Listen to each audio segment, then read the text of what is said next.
Hello and welcome to History at Night. Deep in the rainforests of Central America, there are cities of stone that pierce the jungle canopy like the spears of sleeping giants. Colossal pyramids rise through curtains of green vines, their steps worn smooth by centuries of rain and silence. These monuments were built to last forever, carved from limestone that would outlive empires designed to connect earth and heaven through sacred geometry that mapped the very movement of the stars. For over 600 years, they were the beating heart of one of the most sophisticated civilizations the world has ever known, and yet they stand empty. How does a civilization that supports 15 million people, that builds cities to rival any on Earth, that calculates eclipses with breathtaking precision and creates art of stunning beauty, simply walk away from everything they have built? This is one of history's most haunting puzzles. Tonight we will journey deep into the rainforest cities of the classical Maya. We will walk through palaces where divine kings once ruled over millions. We will stand before pyramids that were already ancient when the first European cathedrals were being built. And we will ask the question that has puzzled archaeologists for more than a century. Why did the Maya abandon their magnificent cities and vanish into the green embrace of the forest? But before we begin our journey, please take a moment to like the video and subscribe. It is a simple and wonderful way to support the channel, and it means a great deal to me. I am also always curious to know where in the world and at what time you are joining me tonight. So I would really love to hear from you in the comments. And now, settle in. Let the noise of the modern world fade away and let us travel back through the centuries to a time when the rainforest was alive, with the voices of millions, when great cities rose like islands of stone from an ocean of green. To understand why the Maya left their cities, we must first see what they abandoned. We must walk through the world they built, feel the weight of their achievements, and understand the profound sophistication of a civilization that flourished in one of the most challenging environments on Earth. Only then can we begin to grasp the magnitude of what was lost when the silent cities began their long sleep. The story begins not with collapse but with discovery. Not the discovery of the Maya by the outside world, but the rediscovery of their greatness by explorers who stumbled into a lost world and found wonders that challenged everything they thought they knew about the ancient Americas. It was the 1840s and two men were about to change the course of archaeology forever. John Lloyd Stevens was an American diplomat with a passion for ancient civilizations. Frederick Catherwood was a British artist whose precise hand could capture architectural details with photographic accuracy. Together, they would venture into the jungles of Central America, following rumors of lost cities, expecting perhaps to find crude ruins left behind by primitive peoples. What they found instead was a revelation that would shake the very foundations of how the world understood its own past. The first glimpse came at Copan in what is now Honduras. As they hacked their way through vines and undergrowth, following local guides who spoke of old stones in the forest, they emerged into a clearing where time seemed to have stopped. Before them rose pyramids and palaces covered in sculptures, so intricate, so sophisticated, that they seemed to belong to another world entirely. Catherwood set up his camera lucida and began to draw his trained eye, capturing details that would later prove crucial to understanding Maya writing. Stevens wandered among the monuments, like a man in a dream, running his hands over hieroglyphs that seemed to dance with meaning just beyond comprehension. But it was the scale of it all that truly stunned them. This was not a single temple or palace, but an entire city carved from stone and covered by the forest. Building after building emerged from the green shadows, each one testament to a level of architectural sophistication that rivaled anything in Europe. The silent cities had found their voice at last. As word of their discoveries spread, the world was forced to confront an uncomfortable truth. These were not the crude monuments of a primitive people, but the sophisticated achievements of advanced civilization. The Maya had not borrowed their knowledge from some distant source. They had created it themselves in the rainforest using nothing but their own genius and the limitless patience of centuries. What Stevens and Catherwood discovered at Copan was just the beginning. As they pushed deeper into the rainforest, following ancient causeways that had been swallowed by centuries of growth, they found city after city hidden beneath the green canopy. Each new discovery was more breathtaking than the last. At Palenque they climbed pyramids, whose stones were alive with carved figures of kings and gods, their faces still sharp after more than 1,000 years of tropical rain. At Uxmal, they walked through palaces whose walls were covered in geometric patterns so intricate that they seemed to pulse with mathematical precision. The silent cities were revealing their secrets. But it was the hieroglyphs that truly captured their imagination. Every surface seemed to be covered with these mysterious symbols, carved with a precision that spoke of a fully developed writing system. Catherwood spent weeks drawing glyph after glyph, his artist's eye, capturing nuances that would prove crucial when scholars finally began to decode the Maya script decades later. The glyphs seemed to dance before their eyes, holding secrets of kings and gods, of dates and deeds of a civilization that had recorded its own history in stone. What struck them most was the sheer sophistication of it all. These were not crude monuments thrown together by primitive hands, but masterworks of engineering and art that could hold their own against anything produced by the classical civilizations of Greece and Rome. The Maya had developed their own unique architectural style, their own aesthetic vision, their own way of organizing space and meaning, and they had done it all in the rainforest. This was perhaps the most remarkable discovery of all. The conventional wisdom of the time held that great civilizations could only arise in certain environments, river valleys like those of Egypt and Mesopotamia, temperate regions with fertile plains like those of Greece and Rome. The idea that a sophisticated civilization could flourish in the tropical rainforest was revolutionary. Yet here was the proof carved in stone and covered by vines. The Maya had not simply survived in the jungle, they had transformed it into the foundation of one of the most advanced civilizations in the ancient world. They had turned the forest into their ally, learning to work with its rhythms rather than against them, creating a form of agriculture so intensive and so successful that it could support populations that would not be seen in the region again until modern times.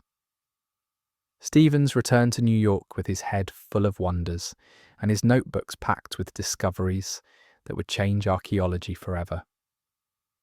He published his findings in books that became immediate bestsellers, introducing the world to the lost civilization of the Maya.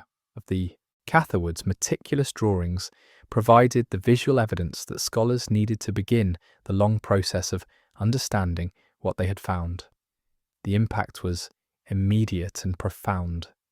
Museums around the world began to collect Maya artifacts. Scholars started to learn the Maya script, slowly unlocking the secrets that had been hidden in stone for centuries. Archaeologists launched expedition after expedition into the rainforest, each one revealing new wonders. But perhaps the most important discovery was philosophical rather than archaeological.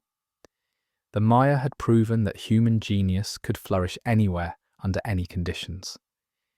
They had shown that the rainforest was not a barrier to civilization, but could become its foundation. They had demonstrated that there were many ways to build a society, many paths to greatness. The silent cities had spoken at last, and what they said changed everything. The world thought it knew about the possibilities of human achievement. These were not crude ruins left behind by a primitive people. They were the monuments of a civilization that had achieved wonders, a civilization that had simply vanished. As more expeditions ventured into the forest, as more cities were uncovered, and more glyphs decoded, the central mystery only deepened. Here was clear evidence of a sophisticated society that had flourished for centuries.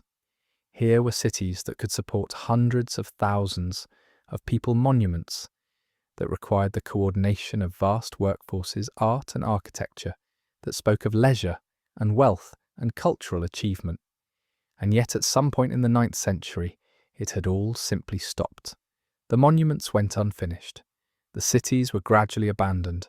The people walked away from everything their ancestors had built and disappeared into the forest. Why? The world that Stevens and Catherwood had stumbled upon was vast beyond imagination.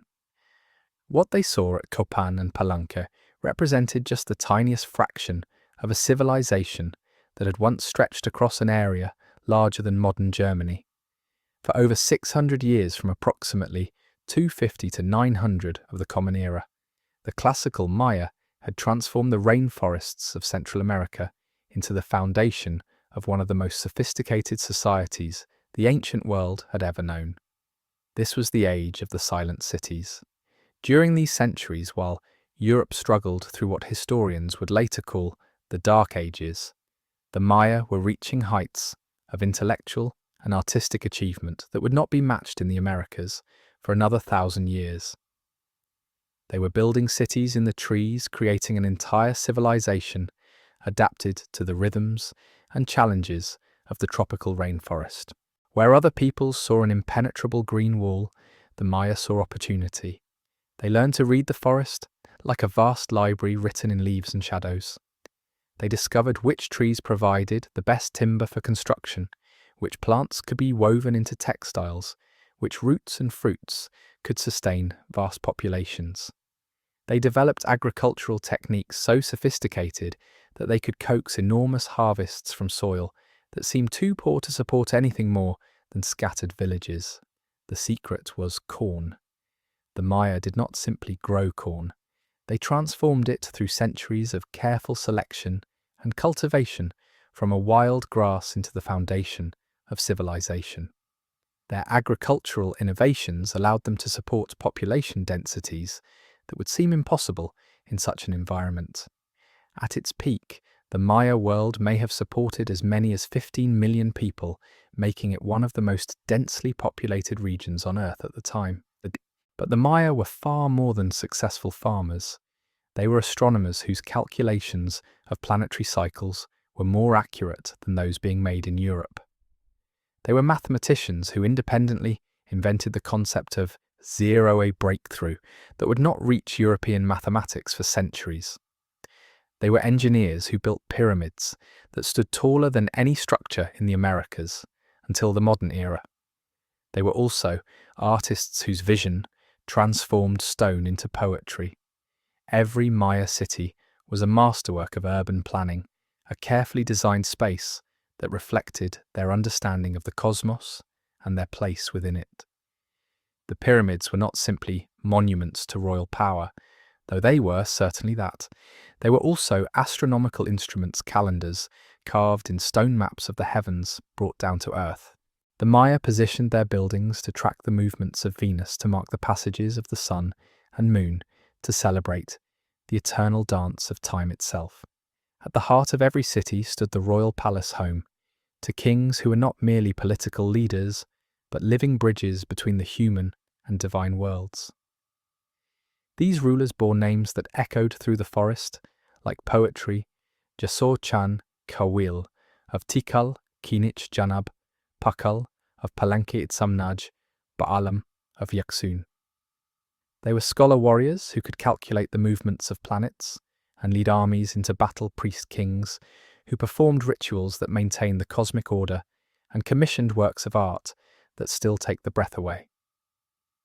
The Maya developed a writing system so sophisticated that they could record not just names and dates, but poetry, mythology, and complex historical narratives. Their scribes were among the most honoured members of society, masters of a craft that could capture the full range of human thought and emotion in elegant hieroglyphs. They wrote on bark paper made from fig trees, on pottery vessels that served as both functional objects and works of literature, on stone monuments that were intended to carry their words into eternity. Their cities hummed with activity and intelligence. In the great plaza of Tikal, astronomers tracked the movements of celestial bodies from atop pyramids that rose over 200 feet above the forest floor. In the workshops of Palenque artisans, carved jade into works of breathtaking beauty, transforming the sacred green stone into ornaments fit for gods. In the schools of Copan, young scribes learned to write in glyphs that could capture not just words, but the very rhythms of spoken Maya. This was a civilization that thought in centuries rather than years. Their calendars stretched backward and forward through vast cycles of time, tracking not just the passage of days, but the great cosmic rhythms that governed the universe. They built their cities to last forever, constructing them on such a massive scale that some archaeologists believe they were meant to serve as eternal homes for the souls of the royal dead. The classical Maya world was a network of city-states connected by white limestone roads that cut straight through the forest canopy. Merchants travelled these highways carrying jade from the mountains, obsidian from volcanic peaks, chocolate from tropical lowlands, and shells from distant coasts. Ideas travelled along these same roads, spreading new techniques in art and architecture, new discoveries in astronomy and mathematics, new forms of poetry and storytelling. For 6 centuries, this rainforest civilization flourished like no other society in the ancient Americas. The silent cities were alive, then filled with the voices of millions who had solved the puzzle of how to live in harmony with one of the world's most challenging environments. And then something went wrong. At its height, the Maya world was home to 15 million souls, a number that staggers the imagination when you consider the challenges of supporting such a population in the heart of the rainforest. These were not scattered villages clinging to the edges of survival, but thriving metropolises that rivaled the great cities of the ancient world. Tikal alone may have housed over 100,000 people, making it larger than London would be for another 600 years. The scale was breathtaking. Imagine walking through the great plaza of Calakmul on a market day in the 8th century. The air would be thick with the scents of burning copal incense and roasting corn, the sounds of dozens of languages mixing together as merchants from across the Maya world gathered to trade. Jade from the highlands would glitter green in the tropical sunlight. Obsidian blades from distant volcanoes would catch the light like captured lightning, and cacao beans would change hands. Like coins, their rich aroma, promising chocolate drinks reserved for nobles and gods. The pyramids that rose around the plaza would dwarf any structure in Europe at the time. Temple 4 at Tikal stood over 200 feet tall, its summit disappearing into the forest canopy, its stone steps worn smooth by countless thousands of pilgrims who had climbed toward heaven to witness royal ceremonies that connected Earth to the cosmic order.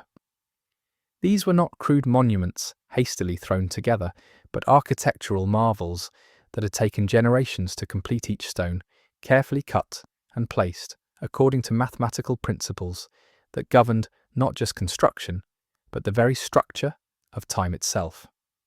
But it was not just the size of Maya cities that impressed, it was their sophistication. The Maya had solved problems that would challenge modern urban planners. They had developed water management systems that could store enough rainwater to sustain hundreds of thousands of people through the dry season.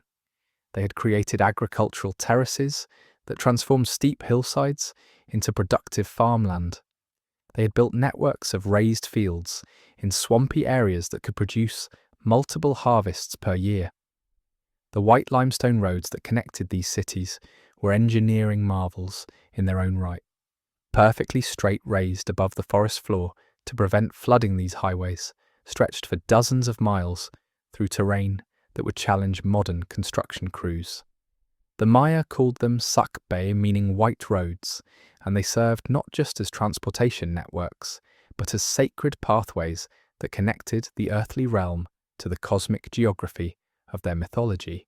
In the workshops and palaces of these great cities, Maya artisans were creating works of art that still take the breath away.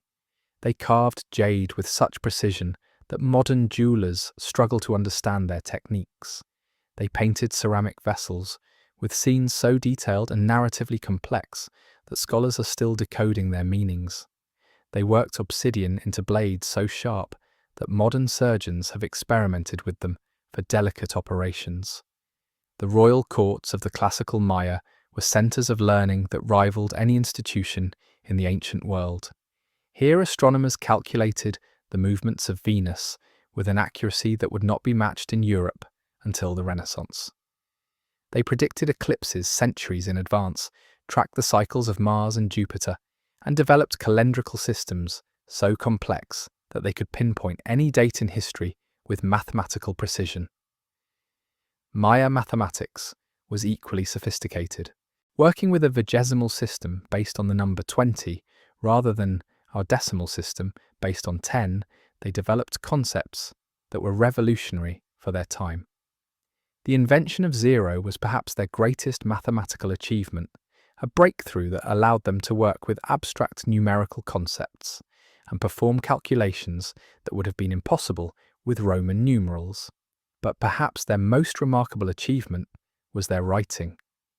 The Maya script was the only fully developed writing system in the pre-Columbian Americas capable of recording not just names and dates, but poetry, mythology, and complex historical narratives. Maya scribes could capture the full range of human thought and emotion in their elegant hieroglyphs, creating texts that were both functional documents and works of art. These scribes were among the most honored members of Maya society, often drawn from the royal families themselves. They underwent years of training to master a script that included over 800 different signs, learning not just how to write, but how to paint, how to calculate, how to perform the rituals associated with the sacred act of recording knowledge.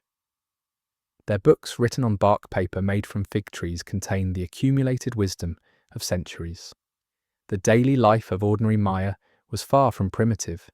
They lived in houses built around courtyards, with plastered walls and thatched roofs that provided excellent insulation against both heat and rain.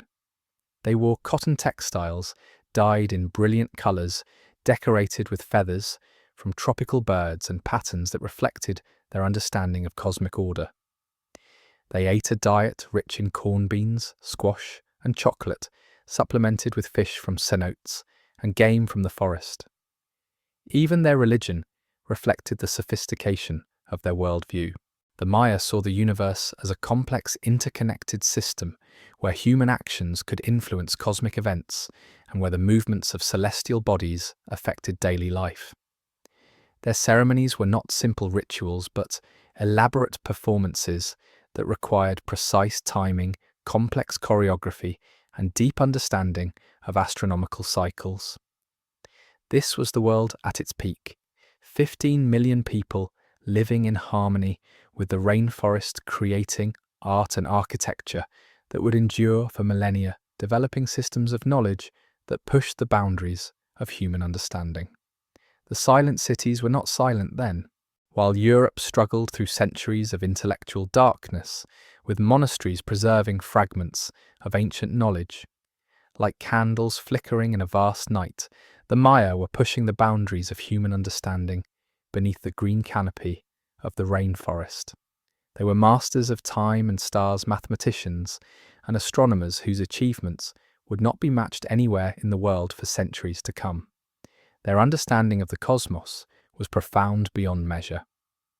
To the Maya, time was not a simple linear progression of days and years, but a vast interlocking system of cycles within cycles, wheels of time that turned with mathematical precision through eternity.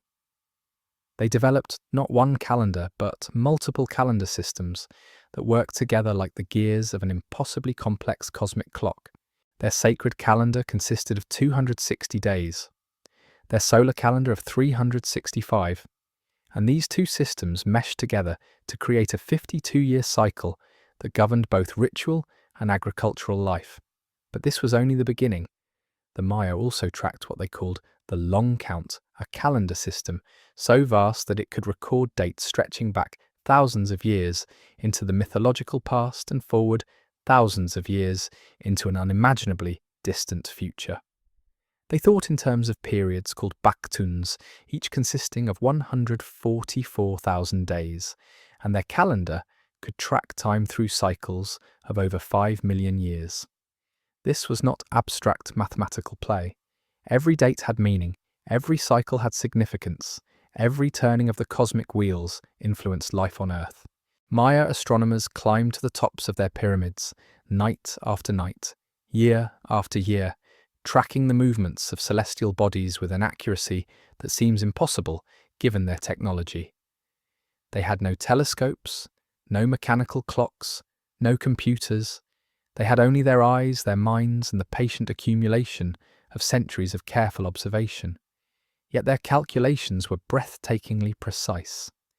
They determined that the length of the solar year was 365.2420 days, a figure that differs from the actual length by only 17 seconds. They calculated the lunar month as 29.53059 days, missing the true figure by only 34 seconds. They tracked the cycle of Venus with such accuracy that they could predict its appearances and disappearances decades in advance. Their mathematical system was equally remarkable. While Europe was struggling with the cumbersome Roman numerical system, the Maya had developed an elegant base 20 mathematical notation that included one of humanity's greatest intellectual breakthroughs, the concept of zero. This was not simply a placeholder, as zero had been used in some other cultures, but a true mathematical entity that allowed them to perform complex calculations and work with abstract numerical concepts. Using this system, Maya mathematicians could perform calculations involving millions and even billions. They could work with fractions and proportions, calculate square roots, and geometric progressions, solve complex astronomical problems that required tracking multiple cycles simultaneously. Their mathematical inscriptions carved in stone and painted on ceramics reveal a level of numerical sophistication that would not be seen again in the Americas until the arrival of modern mathematics. But perhaps their most extraordinary achievement was the integration of their mathematical and astronomical knowledge into a unified vision of cosmic order. The Maya did not see mathematics and astronomy as separate disciplines, but as complementary aspects of a single truth, that the universe operated according to knowable, predictable patterns that could be discovered through careful observation and precise calculation. This knowledge was not merely academic, it was the foundation of Maya civilization. Their agricultural cycles were timed according to astronomical observations. Their royal ceremonies were scheduled to coincide with significant celestial events. Their architectural monuments were oriented to track the movements of the sun, moon, and planets through the sky.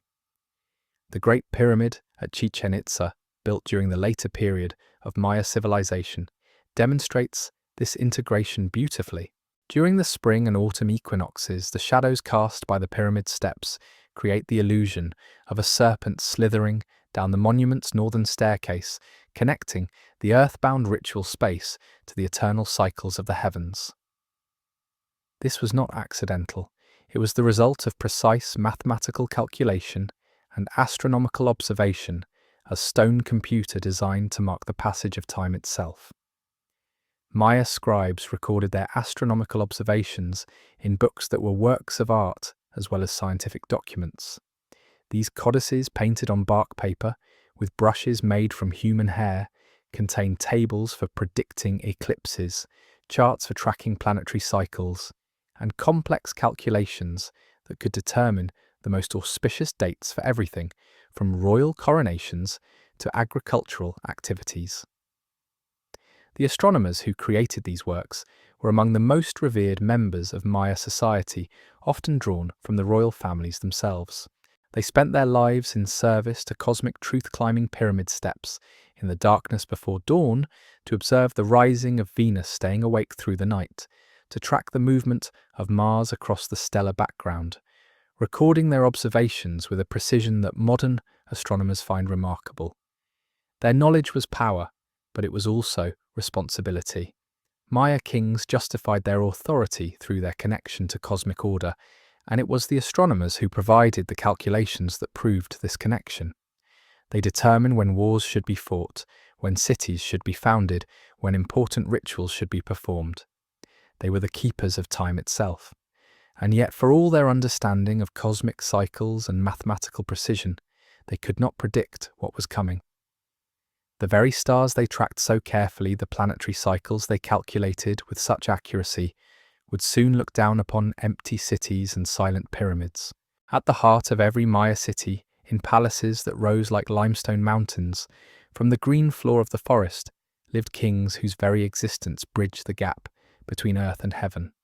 These were not ordinary monarchs ruling through military might or political cunning, though they possessed both in abundance. They were sacred beings, living conduits between the human realm and the cosmic forces that govern the universe itself. The Maya called them Kuhul Ajau, divine lords, and the title carried the full weight of cosmic responsibility. To understand the Maya collapse, we must understand these remarkable rulers, for their fate and the fate of their civilization were inseparable. They were scholar kings who could read the movements of planets in the night sky and interpret the will of gods in the flight patterns of birds. They were warrior priests who led armies into battle at astronomically determined moments and performed blood sacrifices that maintained the delicate balance between order and chaos. Their very bodies were considered sacred. Every breath they drew, every word they spoke, every gesture they made carried supernatural significance. They wore costumes that transformed them into living representations of cosmic forces, jade masks that made them into the maze, god-feathered headdresses that allowed them to soar with the celestial birdshell, and coral ornaments that connected them to the watery underworld where the sun died each night before being reborn at dawn. The most powerful of these kings ruled from cities that were themselves cosmic maps carved in stone. At Palenque-Kainich, Jana-ab Pakal reigned for 68 years from a palace complex that tracked the movements of the sun through solstices and equinoxes. His tomb, discovered deep within the Temple of Inscriptions, was designed as a portal to the underworld, its orientation carefully calculated to allow his soul to journey along the same path that the sun travelled through the realm of death each night.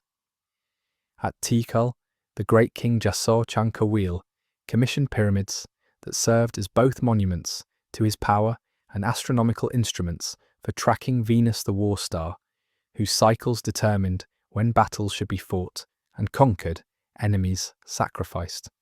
His successors built upon his work, creating a royal complex that functioned as a three-dimensional calendar, marking time through the eternal dance of shadows and light. These kings did not simply rule, they performed. Every public appearance was a carefully choreographed ritual that reinforced their connection to cosmic order. They emerged from their palaces wearing costumes that cost more than entire villages could earn in a lifetime, their bodies painted with sacred symbols, their movements timed to coincide with significant astronomical events. The bloodletting ceremonies were perhaps the most profound expression of this divine authority. Using obsidian blades and stingray spines, the kings pierced their own flesh, offering their sacred blood to the gods who sustained the universe. This was not mere ritual theatre, but a fundamental act of cosmic maintenance. The Maya believed that the gods had created humanity from their own blood mixed with corn, and that human blood sacrifice was necessary to maintain the reciprocal relationship that kept the world in balance. Queens participated in these rites with equal devotion. Lady Six Sky of Naranjo ruled in her own right for over 6 decades, commissioning stelae that recorded her military victories and astronomical observations with equal pride. Lady Beast Bakrak of Yaxchilan performed bloodletting ceremonies so intense that she experienced visions of serpents emerging from bowls of her own blood, supernatural beings that carried messages between the human and divine realms. The royal courts that surrounded these divine monarchs were centres of learning and artistic achievement that rivaled any institution in the ancient world. Here the finest astronomers calculated eclipses decades in advance. Master scribes composed epic poems that combined historical fact with mythological truth, and artists created works of such beauty that they were considered suitable offerings for the gods themselves. But the sacred kingship system required more than artistic achievement and astronomical knowledge.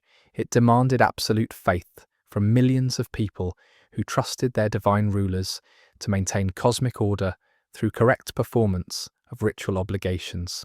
The kings promised that their bloodletting would ensure the rains came on time, that their astronomical calculations would prevent cosmic catastrophes, that their divine connections would protect their people from the chaotic forces that constantly threatened to destroy the world. For over 6 centuries this system worked. The divine kings kept the cosmic wheels turning through their sacred performances, and the Maya world flourished under their guidance. The silent cities hummed with life, their populations confident that their god-kings would protect them from whatever challenges the future might bring. But what happens when divine kings can no longer control the forces they claim to command? What happens when the rains stop coming despite perfect ritual performance? When enemies prove stronger than cosmic protection? When the very foundations of sacred authority begin to crumble? The Maya were about to find out. By the 8th century, something was changing in the forest cities. The change was subtle at first, so gradual that it might have escaped notice if not for the monuments themselves, those eternal stone witnesses that recorded every shift in the cosmic order. In the great plazas where thousands had once gathered to witness royal ceremonies, archaeologists would later find evidence of a civilization beginning to fracture unfinished pyramids whose construction had stopped midway through stelae that had been carved but never erected, royal tombs that remained unsealed as if their intended occupants had simply vanished. The first cracks were appearing in paradise. At Dos Pilas, a city that had once controlled vast territories in the western Maya heartland, King Ruler IV began construction on a magnificent palace complex designed to celebrate his dynasty's eternal power.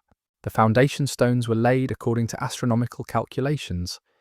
The walls were planned to track the movements of Venus through its eternal cycles, and the ceremonial chambers were designed to house rituals that would maintain cosmic order for generations to come. But the work stopped abruptly, the stone blocks left scattered where workers had dropped them, the sacred geometry incomplete.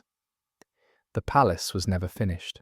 The king who had commissioned it died in battle, and his successors had more pressing concerns than completing monuments to a dynasty that was no longer eternal. Similar scenes were unfolding across the Maya world. At Aguateca, royal scribes abandoned their work in the middle of copying sacred texts, leaving half-finished codices scattered on workshop floors. At Canquen, master craftsmen walked away from jade ornaments that would have graced the costumes of divine kings, their delicate carving tools still lying beside stones that would never be completed. At Altar de Sacrificios, astronomers left their observation chambers empty, their careful calculations of planetary cycles interrupted by concerns that no amount of mathematical precision could resolve. The signs were everywhere for those who knew how to read them. The great long count inscriptions, those monuments to temporal precision that had marked significant dates for centuries, began to appear less frequently. The last dated monument at many sites fell silent during the 8th and 9th centuries, as if time itself had begun to stutter and fail. But it was not time that was failing, it was faith. For over 600 years the Maya had lived according to a cosmic contract written in stone and blood. Their divine kings had promised to maintain universal order through correct performance of sacred rituals, and the universe had seemingly responded with abundance. The rains came when the ceremonies demanded, the crops grew when the astronomical calculations predicted, and the enemies fell when the war star Venus reached its most powerful position. Now, for the first time in centuries, that contract was beginning to break down. The royal workshops that had once produced works of breathtaking beauty began to show signs of haste and uncertainty. Sculptures that had once been carved with meticulous attention to detail now appeared rough and unfinished. Pottery that had once displayed complex mythological scenes now bore simple, repetitive patterns. The great tradition of Maya artistry was not dying, but it was changing, becoming less confident, less certain of its cosmic significance. In the royal courts, the astronomer priests who had once calculated eclipses with supreme confidence began to introduce hedging language into their prophecies. Where they had once proclaimed specific dates for cosmic events, with absolute certainty, they now spoke of approximate times and possible outcomes. The mathematical precision that had been the foundation of Maya royal authority was giving way to something that sounded disturbingly like guesswork. The bloodletting ceremonies continued, but they took on a desperate quality that had not been present before. Kings pierced their flesh more frequently, offered larger quantities of sacred blood, performed ever more elaborate rituals designed to maintain their connection to cosmic forces that seemed increasingly distant. The gods were not responding as they once had, and the divine lords were beginning to suspect that their sacred power might not be as absolute as they had believed. Warfare, which had always been a feature of Maya political life, began to change in character and intensity. What had once been largely ceremonial conflicts designed to capture prestigious prisoners for sacrifice became total wars aimed at the complete destruction of enemy cities. The rules of engagement that had governed Maya warfare for centuries began to break down as desperate kings sought any advantage that might preserve their failing authority. The cosmic clock was still turning, the planets still moved through their eternal cycles, and the mathematics of time remained as precise as ever. But something fundamental had shifted in the relationship between the Maya and their universe. The sacred kingship that had sustained their civilization for over 6 centuries was beginning to show cracks that no amount of ritual bloodletting could repair. In the great cities of the Maya heartland, people began to look at their god-kings with new eyes. The divine rulers who had once seemed as eternal as the pyramids they inhabited suddenly appeared vulnerable, mortal, all too human. The cosmic order that had seemed so solid began to feel as fragile as the jungle mist that rose each morning from the forest floor.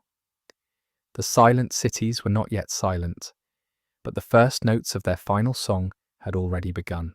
For centuries, war among the Maya had followed ancient rules, as precise and sacred as their astronomical calculations. Battles were fought not to destroy enemies, but to capture them, not to seize territory, but to demonstrate cosmic authority. Warriors painted themselves in the colours of jaguars and eagles, transforming their bodies into living representations of supernatural forces. They carried weapons decorated with jade and obsidian tools of destruction that were also works of art. When they met on carefully chosen battlefields at astronomically determined moments, they fought according to codes of honor that had governed Maya warfare since time immemorial. This was warfare as ritual violence as cosmic performance.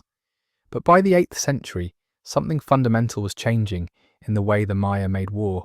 The ancient rules were breaking down, the sacred constraints were being abandoned, and what had once been ceremonial conflicts between divine kings were becoming desperate struggles for survival in a world that was running out of hope. The transformation began subtly with small violations of traditional warfare codes that might have seemed insignificant at first. Instead of fighting only during specific astronomical windows when the war star Venus was in its most powerful position, kings began launching attacks whenever military advantage seemed possible. Instead of seeking to capture prestigious prisoners for sacrifice in elaborate ceremonies, armies began focusing on the complete destruction of enemy forces.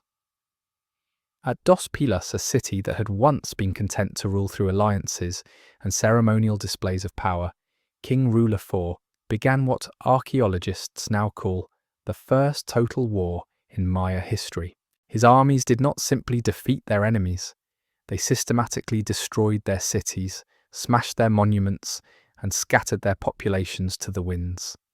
The white limestone roads that had once carried merchants and pilgrims between allied cities now carried refugees fleeing from a new kind of warfare that recognized no limits, respected no traditions, and offered no mercy to the defeated.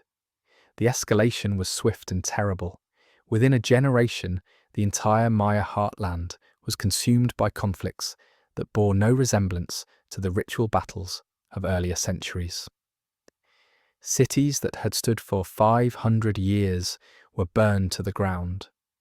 Royal dynasties that could trace their lineages back to mythological founders were wiped out in single campaigns. The complex network of alliances and dependencies that had held the Maya world together for centuries began to unravel under the pressure of unrestrained violence. But this was not simply political warfare. It was cosmic warfare conflicts, fought by divine kings who believed that the very stability of the universe hung in the balance. Each defeat was not merely a military setback, but a crack in the cosmic order. Each victory was not simply a political triumph, but proof of divine favour. The stakes could not have been higher, and the desperation could not have been more complete. The archaeological evidence of this transformation is heartbreaking to witness.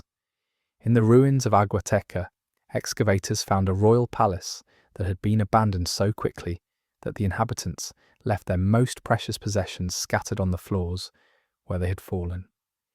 Jade ornaments worth more than entire villages lay beside half-finished codices whose scribes had fled in the middle of their sacred work.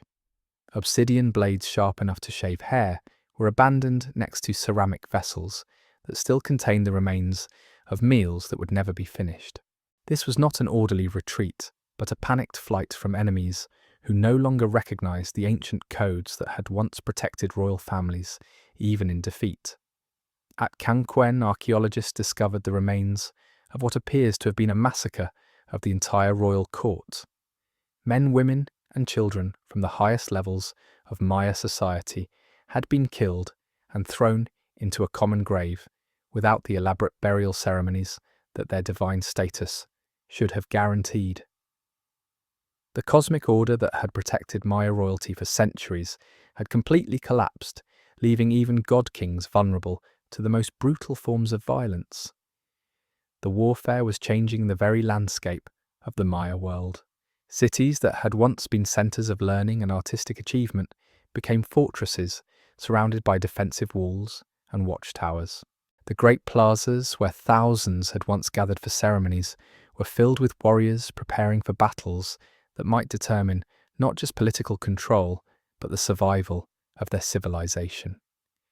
Trade routes that had carried goods and ideas across hundreds of miles became too dangerous to use. Merchants who had once travelled freely between cities now moved in armed convoys or abandoned their routes entirely. The economic networks that had sustained Maya civilization for centuries began to break down, as warfare made commerce impossible and cooperation gave way to desperate competition for dwindling resources. The divine kings who had once ruled through sacred authority and cosmic connection now governed primarily through fear and military force. Their bloodletting ceremonies became more frequent and more extreme as they sought to demonstrate their continued connection to supernatural powers that seemed increasingly distant. But no amount of royal blood could restore the cosmic order that was disintegrating around them. The silent cities were beginning to understand what silence meant. In the great halls where astronomers had once calculated eclipses and tracked planetary cycles, war councils now planned campaigns of destruction that would have horrified their ancestors. The mathematics of time gave way to the mathematics of siege warfare. The poetry of cosmic connection was replaced by the harsh prose of military necessity. Paradise was consuming itself. While the Maya kings waged their desperate wars and the cosmic order cracked beneath the weight of failing faith, another catastrophe was unfolding in the forest itself. This was a disaster that moved more slowly than warfare, but with consequences that would prove even more devastating. For centuries, the Maya had lived in harmony with the rainforest learning to work with its rhythms, rather than against them, creating agricultural systems so sophisticated that they could support millions without destroying the delicate ecosystem that sustained them. But that harmony was breaking down. The very success of Maya civilization had planted the seeds of its own destruction. As populations grew and cities expanded, the demand for agricultural land pushed deeper and deeper into the heart of the rainforest. The Maya milpa system, which had once involved small forest clearings that were allowed to regenerate after a few years of cultivation, gave way to vast permanent fields that stretched to the horizon. The forest that had taken thousands of years to mature was disappearing at an accelerating pace, transformed into farmland needed to feed the millions who now called the Maya world home. The transformation was breathtaking in its scope and terrifying in its implications. Around every major Maya city, the ancient forest was being systematically destroyed. Teams of workers armed with stone axes cut down trees whose trunks were so massive that they had been growing since before the first Maya kings claimed divine authority. These giants of the forest trees that had weathered countless storms and droughts, that had provided homes for thousands of species of birds, animals, and insects, crashed to the earth to make room for cornfields that would feed the populations of cities like Tikal and Calakmul. But the Maya were discovering what modern environmentalists know all too well. Tropical rainforest soil, despite supporting such lush vegetation, is actually surprisingly poor. The nutrients that sustain the incredible diversity of rainforest life exist not in the soil, but in the living biomass of the forest itself. When that biomass is removed, what remains is often little more than red clay that can support crops for only a few seasons before becoming exhausted. The agricultural engineers who had once created sustainable farming systems that worked with natural cycles were forced to develop increasingly intensive techniques to squeeze productivity from degraded land. They built elaborate terrace systems on hillsides, carved raised fields out of swamplands, and created irrigation networks that redirected entire rivers to water crops that should never have been planted in such challenging environments.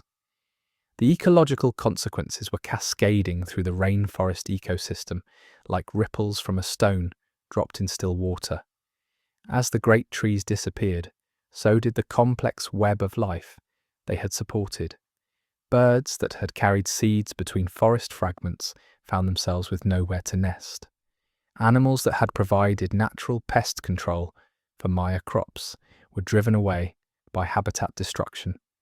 The delicate balance between predators and prey, between pollinating insects and flowering plants, between soil microorganisms and root systems began to collapse. But perhaps most critically, the destruction of the forest was altering the very climate patterns that had sustained Maya civilization for centuries.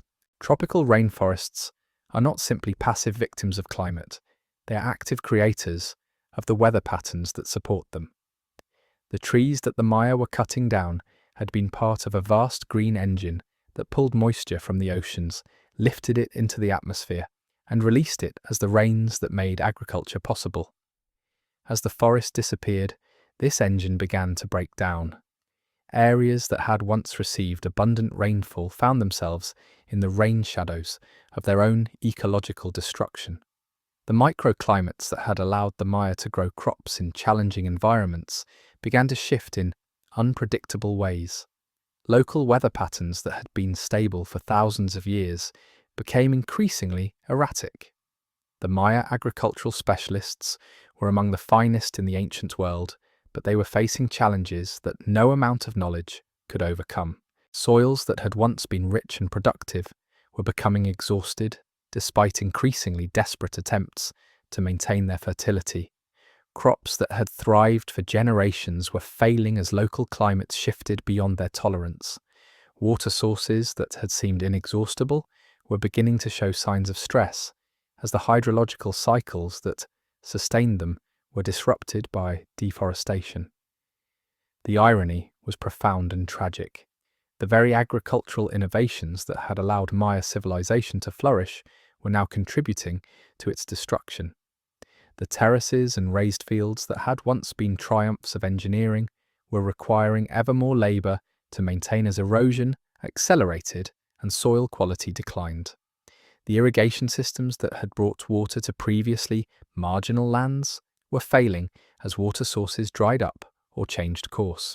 In the royal palaces, agricultural advisors who had once been confident about harvest predictions were increasingly uncertain about what the coming seasons might bring. The same environmental knowledge that had sustained Maya civilization for centuries was proving inadequate to deal with the scale of ecological disruption that human activity had unleashed. The dying forest could no longer sustain the millions who depended upon it. The silent cities were learning that even the most sophisticated civilization could not survive the destruction of the natural systems that supported it. From 750 onward, the Maya world faced an enemy more relentless than any army, more devastating than any war, more final than any political collapse.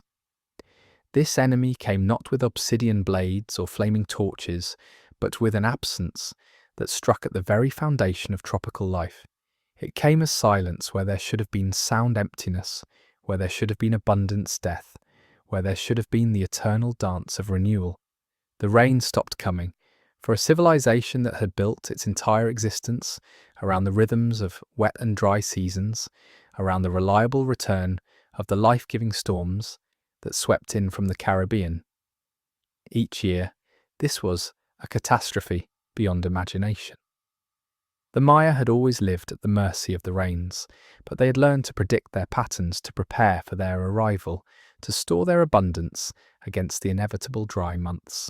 Their entire agricultural system, their urban planning, their religious calendar, their cosmic worldview, all depended upon the fundamental reliability of the water cycle that had sustained the rainforest for thousands of years. Now, for the first time in memory, that ancient contract between sky and earth was breaking down. The drought began subtly, as natural disasters often do. The rains came a few weeks later than expected one year, then ended a few weeks earlier than usual. Farmers who had successfully predicted weather patterns for generations found their accumulated wisdom suddenly unreliable. Crops that should have thrived in carefully calculated seasonal cycles began to wither in fields that had known abundant harvests for centuries.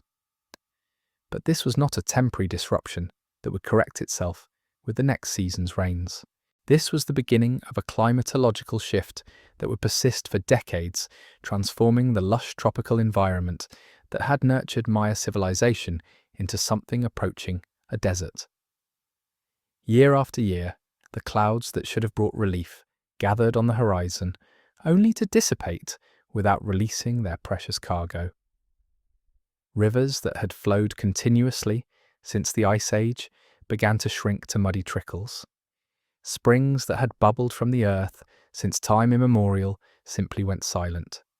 The cenotes, those magical sinkholes that had allowed the Maya to thrive in a landscape with few surface rivers, became windows into catastrophe. These sacred wells, which had always been considered gifts from the rain god Chak, began to drop lower and lower as the underground water table fell.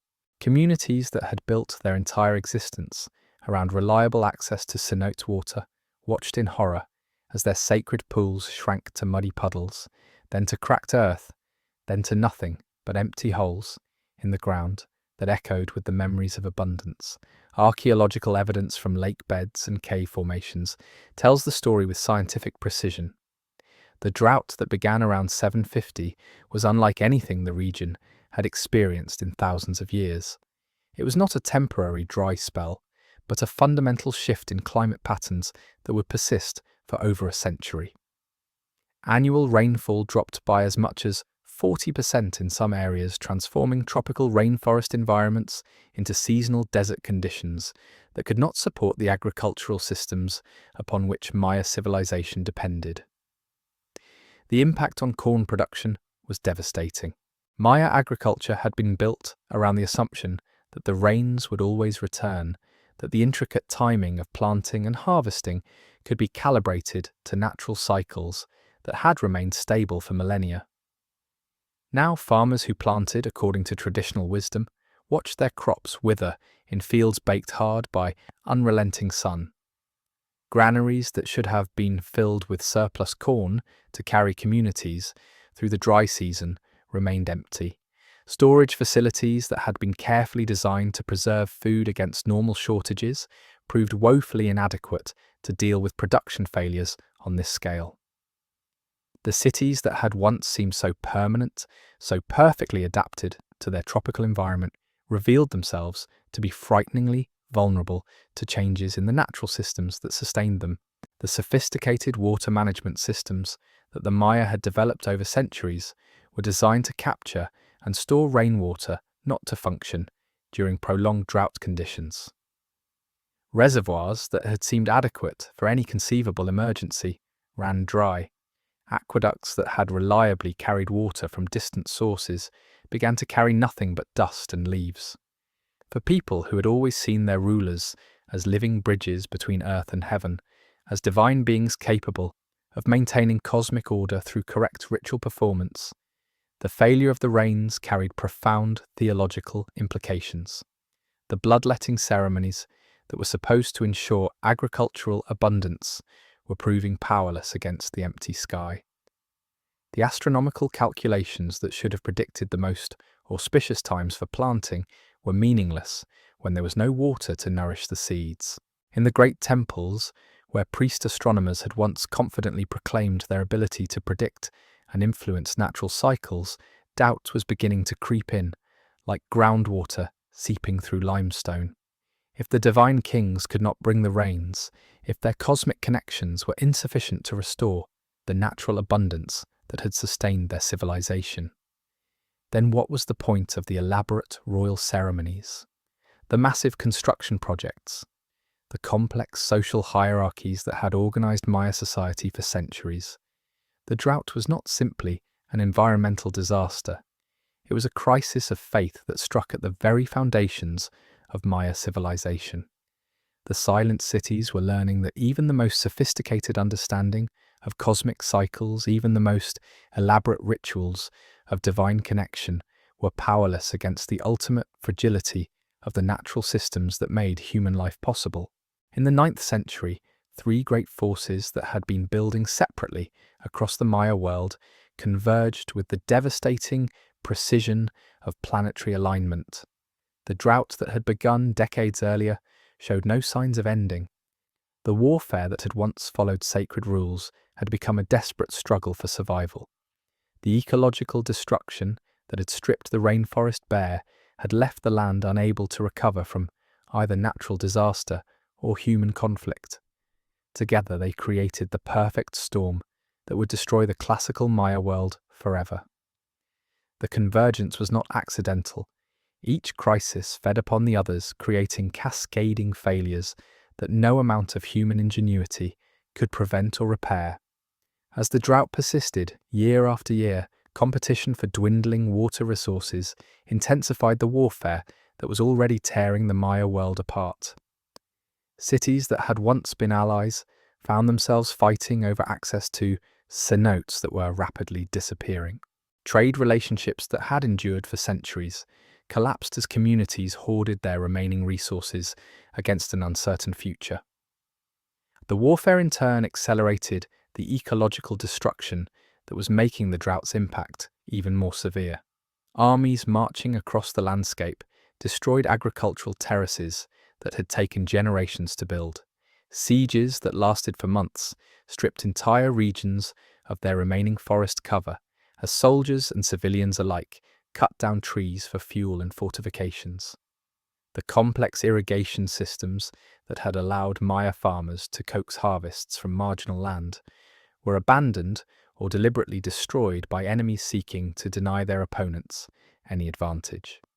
But perhaps most tragically, the ecological collapse made recovery from both drought and warfare virtually impossible. The soils that had been exhausted by centuries of intensive agriculture could no longer support crops, even when occasional rains did fall. The forests that had once provided backup food sources during times of agricultural failure had been cut down to make room for farms that were now producing nothing. The delicate ecological relationships that had sustained Maya civilization for centuries had been so thoroughly disrupted that they could not regenerate quickly enough to provide relief from the converging disasters. The result was a catastrophe on a scale that the Maya world had never experienced. Cities that had thrived for over 500 years found themselves unable to feed their populations.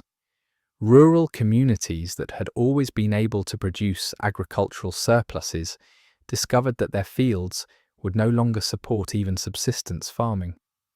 The complex trade networks that had allowed specialized communities to exchange goods across hundreds of miles simply ceased to function as production collapsed and transportation became too dangerous to maintain. In the royal palaces, where divine kings had once ruled with the confidence of cosmic authority, desperation was replacing certainty. The bloodletting ceremonies that were supposed to restore natural abundance were performed with increasing frequency and intensity, but the empty sky remained empty. The astronomical calculations that had once predicted the most auspicious times for important activities now seemed meaningless in a world where the fundamental patterns of nature had been disrupted beyond recognition. The archaeological record from this period tells a story of communities making increasingly desperate choices in the face of impossible circumstances. At some sites, excavators have found evidence of people eating tree bark grass seeds and other foods that would normally be consumed only during the most extreme famines. At others, they have discovered caches of weapons and defensive fortifications that suggest communities were preparing for attacks from neighbours who had previously been trading partners. Most heartbreaking of all are the unfinished monuments that speak of hope abandoned in the middle of its expression. At Tikal, workers left a massive pyramid, half completed its upper stages, never built, its dedicatory inscriptions never carved. At Palenque, artisans abandoned sculptures in various stages of completion, their tools still lying where they had been dropped when the decision was made to evacuate. At Copan, the final hieroglyphic stairway was left incomplete, its historical narrative ending abruptly in the middle of a sentence, as if the scribes had simply run out of faith in the future they were trying to record. The divine kings who had once promised to maintain cosmic order through their sacred performance found themselves presiding over the collapse of everything they had sworn to protect. Some attempted to restore their authority through even more elaborate rituals, sacrificing more blood, building more monuments, performing more complex ceremonies. Others simply disappeared from the historical record, their names unrecorded, their fates unknown. The perfect storm was stripping away not just the material foundations of Maya civilization, but the spiritual and intellectual frameworks that had given meaning to Maya life. The calendars that had tracked cosmic time with mathematical precision seemed irrelevant when the natural cycles they measured had been fundamentally disrupted.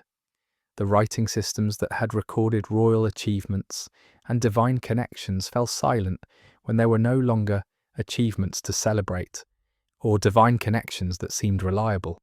For the first time in over 6 centuries, the Maya world was learning what it meant to live without certainty, without abundance, without the cosmic order that had sustained their civilization through all the challenges they had previously faced.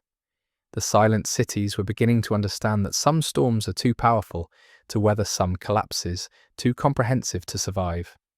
The end was coming. The end did not come with armies at the gates or earthquakes that toppled pyramids. It did not arrive as a great catastrophe that could be recorded in stone and remembered in songs. Instead, it came quietly, family by family, household by household, as people made the most heartbreaking decision in human experience to walk away from everything their ancestors had built and seek survival somewhere else. The great abandonment was beginning. In the archaeological record, this process appears almost invisible at first. The grand narratives of kings and gods simply stopped being carved in stone. The long count inscriptions that had marked significant dates for over 6 centuries fall silent. The last recorded date at many sites comes and goes, without ceremony, without explanation, without any indication that the scribes who carved these final monuments understood they were writing the closing chapters of their civilization. But if you know where to look, the evidence of abandonment is everywhere. In the trash middens around royal palaces, archaeologists find layers where the debris of daily life simply stops accumulating. In workshops where artisans had carved jade and painted ceramics for generations, tools lie scattered where they were dropped by craftsmen who never returned. In residential areas where families had lived for centuries, houses show signs of hasty departure. Personal belongings left behind cooking fires that were never properly extinguished, storage vessels still containing the remains of final meals. The process was gradual, almost imperceptible at first. During good years when the rains came closer to their expected patterns, some families would return to their ancestral homes, attempting to restart the urban life they had known for generations. But during bad years when the drought tightened its grip and the warfare intensified more and more, people would pack what they could carry and seek their fortunes elsewhere. The royal courts were among the last to acknowledge what was happening. Divine kings who had ruled through cosmic authority rather than popular consent found it almost impossible to accept that their people were losing faith in the system that had sustained Maya civilization for centuries. Some rulers attempted to stem the exodus through increasingly desperate measures, more elaborate ceremonies, more frequent bloodletting rituals, more ambitious construction projects designed to demonstrate that the old order still possessed divine favor. At Dos Pilas, the final king commissioned a massive defensive wall around the ceremonial center, using stones torn from earlier monuments to create fortifications that were part military necessity and part symbolic statement. The message was clear: the sacred heart of the city would be preserved, even if everything else was abandoned. But when archaeologists excavated this final construction project, they discovered that the wall was never completed. The workers had simply stopped coming, leaving sections unfinished and gaps that would have provided no military protection whatsoever. The abandonment followed predictable patterns that reflected the Maya understanding of their social world. Outlying residential areas were the first to empty, as farm families who had always been only loosely connected to urban life found it easier to seek survival in smaller, more self-sufficient communities. The workshops and market areas went next as the economic networks that had sustained specialized craft production collapsed under the pressure of warfare and drought. The royal precincts were the last to fall silent, but when they did, the end came quickly.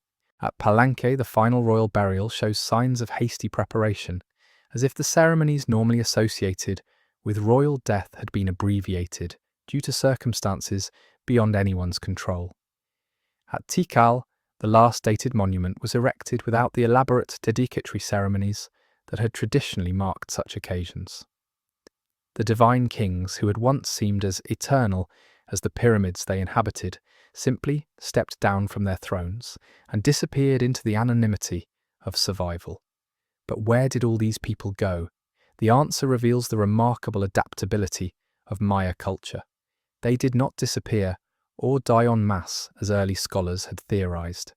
Instead, they transformed themselves from urban dwellers into something their ancestors would have recognized: scattered communities of farmers, hunters, and gatherers who could survive in smaller numbers with fewer resources. Archaeological surveys of rural areas around the abandoned cities tell a different story from the silent monuments. Here, in sites that would have been considered insignificant during the classical period, excavators find evidence of continued occupation of communities that persisted long after the great cities fell silent. These were not crude refugee camps, but functioning settlements where people maintained elements of Maya culture while adapting to dramatically changed circumstances. They continued to speak Maya languages, to practice modified versions of traditional religions to maintain kinship networks that connected them to the broader Maya world.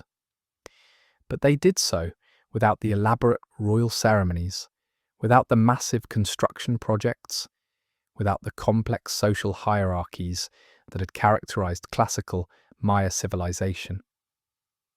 The silent cities were truly becoming silent now, but the people who had once filled them with life and voice were not vanishing. They were adapting, surviving, carrying the essential elements of their culture into smaller communities that could weather storms that had proven too powerful for the great urban centres. The transformation was profound and irreversible. A way of life that had persisted for over 6 centuries was ending.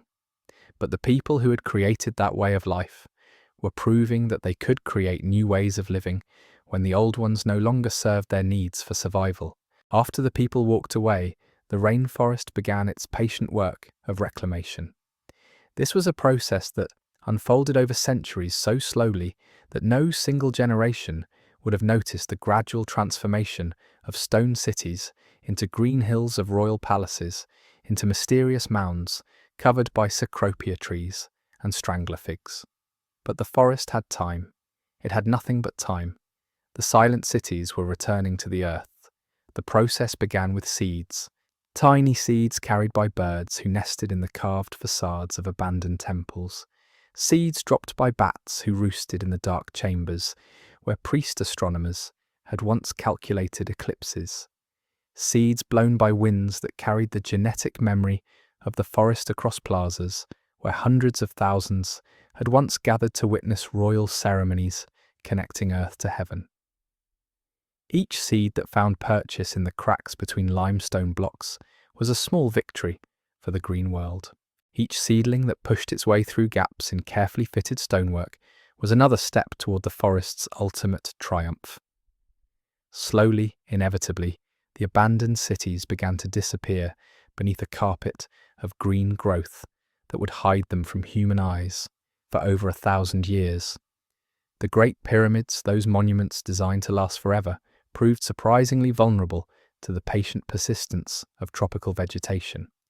Tree roots following microscopic cracks in the mortar gradually loosened stones that had been fitted with mathematical precision. Vines searching for sunlight wrapped themselves around carved monuments and slowly pulled them apart. Moss and lichens, the tiny pioneers of forest succession, covered hieroglyphic inscriptions with living blankets that made them invisible to all but the most determined investigators. The process was not destruction so much as transformation. The cities were not being destroyed by the forest. They were being absorbed by it, becoming part of the green world that had always surrounded them.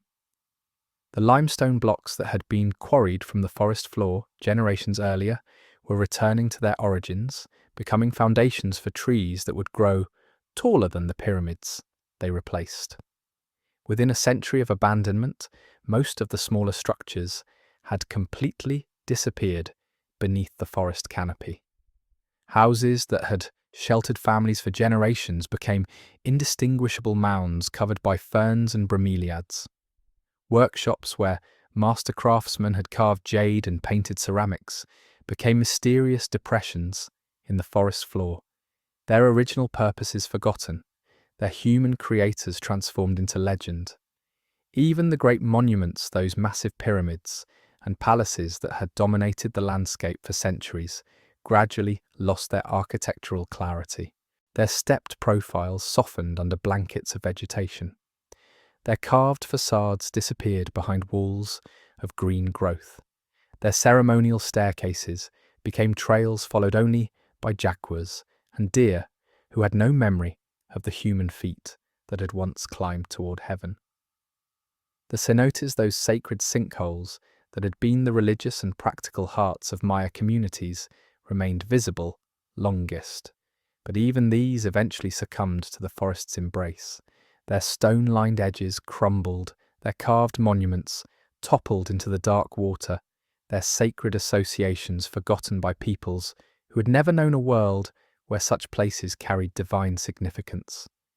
The transformation was so complete that when Spanish conquistadors passed through the region in the 16th century, they found nothing but jungle where some of the largest cities in the pre-Columbian Americas had once thrived. The few Maya communities they encountered in the region spoke vaguely of old stones in the forest of ancestors who had once lived differently, but they could provide no detailed knowledge of the civilization that had flourished there for over 6 centuries. The silent cities had become truly silent, their stories locked in hieroglyphs that no living person could read, their histories preserved only in stone monuments that lay hidden beneath centuries of forest growth. The Spanish, focused on conquest and gold, had neither the time nor the inclination to investigate mysterious mounds in the jungle that might once have been something more than natural features. And so, the great forgetting began. The Maya world that had once supported 15 million people, that had created art and architecture to rival anything in the ancient world, that had developed mathematical and astronomical knowledge centuries ahead of its time, simply disappeared from human memory. European scholars, convinced that complex civilizations could arise only in certain environments, found it easy to believe that the tropical rainforests of Central America had never supported anything more sophisticated than scattered tribes of primitive peoples. For 1,000 years, the cities slept beneath their green blankets. Howler monkeys, called from pyramids, that had once echoed with the chants of priest-kings. Parrots nested in carved facades that had once displayed the cosmic connections of divine rulers. Jaguars padded along ancient causeways that had once carried merchants and pilgrims between allied cities. But the forest, for all its patient power, could not erase everything. The limestone monuments were too massive, too well built, too deeply rooted in the earth to disappear completely. Beneath the green silence, the bones of a great civilization waited for explorers who would follow rumors of lost cities into the jungle, waited for archaeologists who would see significance in mysterious mounds covered by cecropia trees, waited for scholars who would learn to read the hieroglyphic messages carved in stone by people who had believed their words would last forever. The silent cities were sleeping, but they were not dead. But the story of the Maya does not end with silent cities and sleeping pyramids. To believe that the collapse of the great urban centers meant the disappearance of Maya civilization would be to misunderstand both the nature of cultural resilience and the remarkable adaptability of the Maya people themselves. While the classical cities of the southern lowlands fell silent one by one, Maya culture did not vanish into the green embrace of the rainforest. It transformed, adapted, and endured in ways that would have seemed impossible to those who witnessed the great abandonment. The Maya people did not disappear. They became something new. Even as Tikal and Palenque and Copan were being reclaimed by the forest, new centers of Maya power were emerging in the northern regions of the Yucatan Peninsula. Cities like Chichen Itza and Mayapan rose to prominence during the very centuries when the southern cities were falling silent, creating what archaeologists now call the post-classical Maya civilization. These northern cities developed their own architectural styles, their own political systems, their own ways of organizing Maya society for survival in a changed world. At Chichen Itza, Maya builders created monuments that rivaled anything produced during the classical period. The Great Pyramid, known as El Castillo, demonstrates that Maya astronomical knowledge not only survived the collapse but continued to evolve.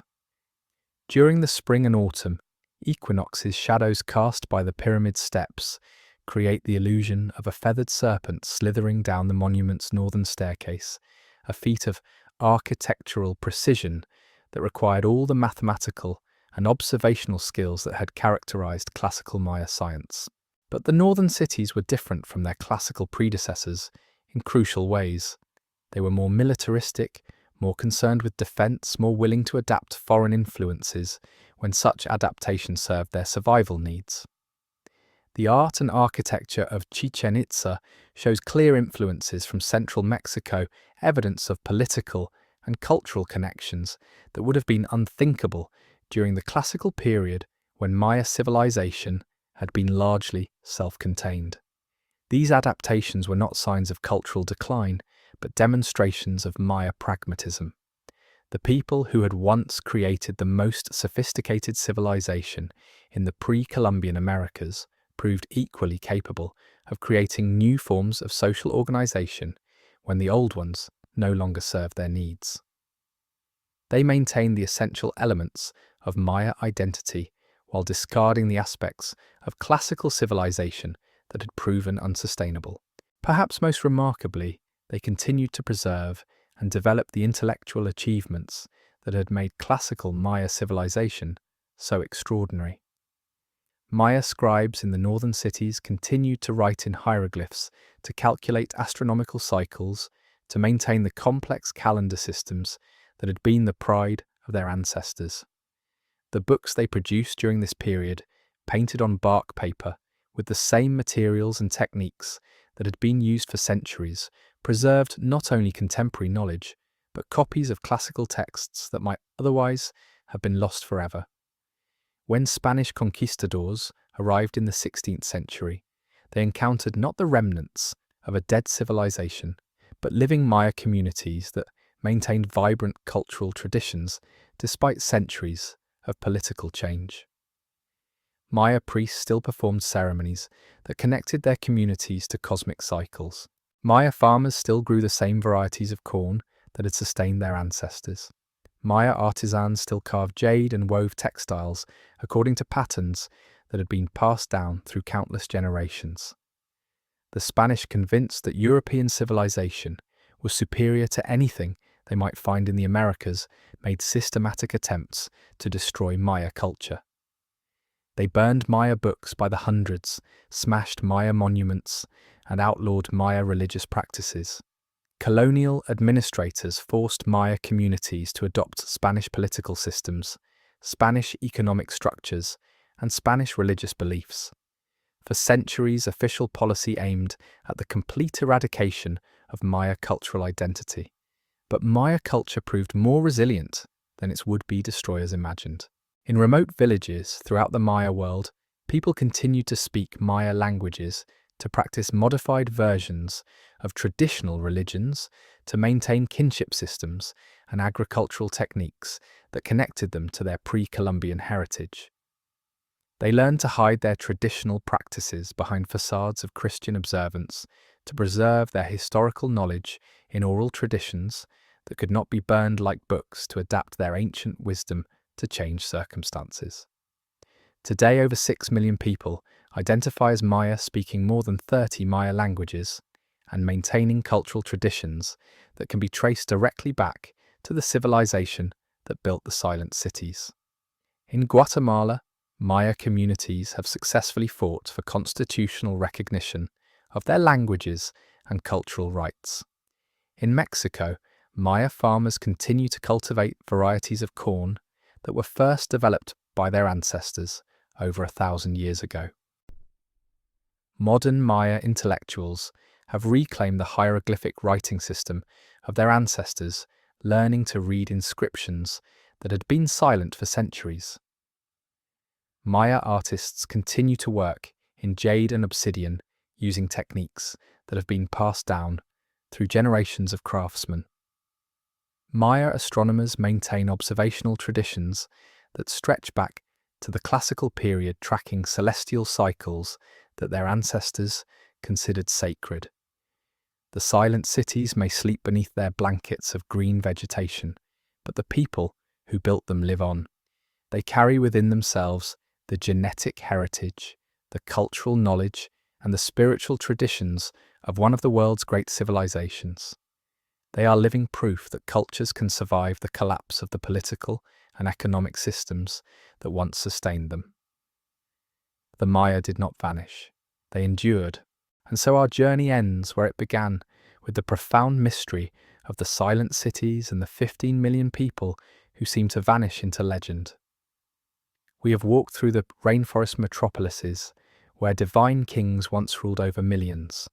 We have witnessed the breathtaking achievements of a civilization that calculated eclipses with mathematical precision and created art of stunning beauty. We have asked why such a sophisticated society would abandon everything their ancestors had built, and we have found not one simple answer but a complex story of converging catastrophes that overwhelmed even the most advanced civilization in the pre-Columbian Americas. But the Maya did not truly vanish. Their cities fell silent, yes, but their people adapted, survived and endured in ways that demonstrate the remarkable resilience of human culture. The mathematical knowledge that once calculated the movements of planets continues in the astronomical traditions maintained by modern Maya communities. The agricultural wisdom that sustained millions for centuries lives on in the farming techniques still practiced by Maya families today. The languages that once recorded royal genealogies in hieroglyphic inscriptions continue to be spoken by over 6 million people who carry the genetic and cultural heritage of the classical Maya world. Perhaps this is the most profound lesson that the silent cities teach us, that civilizations are more than their monuments, more than their political systems, more than their urban centers.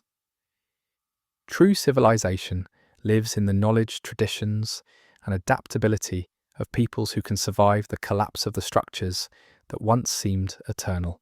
The Maya, who walked away from their magnificent cities in the 9th century, were not abandoning their civilization, but transforming it, carrying its essential elements into new forms of social organization that could weather storms their ancestors had never imagined. The story of the Maya collapse offers us a mirror for our own times, a reminder of both the fragility and the resilience that define human societies. We live in an age when climate change threatens agricultural systems around the world, when warfare consumes resources that should be devoted to human flourishing, when environmental destruction proceeds at a pace that may be undermining the natural systems that sustain our own civilizations. The Maya experience suggests that even the most sophisticated societies can prove vulnerable to the convergence of environmental, social, and political crises. But it also suggests that human cultures possess remarkable powers of adaptation and survival. The same creativity and intelligence that built the pyramids of Tikal and calculated the calendars of Palenque continue to live in the minds and hearts of peoples who have learned to preserve what matters most while adapting to circumstances that their ancestors could never have predicted. The Maya did not simply endure their collapse, they transformed it into a new beginning. Tonight, as you settle into sleep, imagine the silent cities as they rest beneath their blankets of green vegetation. Picture the great pyramids, where howler monkeys now call from carved facades that once displayed the cosmic connections of divine rulers. Envision the cenotes where tropical birds nest in chambers, where priest astronomers once tracked the movements of Venus across the star-scattered darkness of the night sky. Feel the weight of centuries settling over limestone monuments that were built to last forever and have succeeded beyond their builders' wildest dreams. But remember too that silence is not the same as death. The cities sleep, but the dreams they hold continue to live in the languages spoken by Maya children, learning to count in the vigesimal system their ancestors invented. They persist in the corn varieties cultivated by Maya farmers, whose agricultural knowledge stretches back over 1,000 years.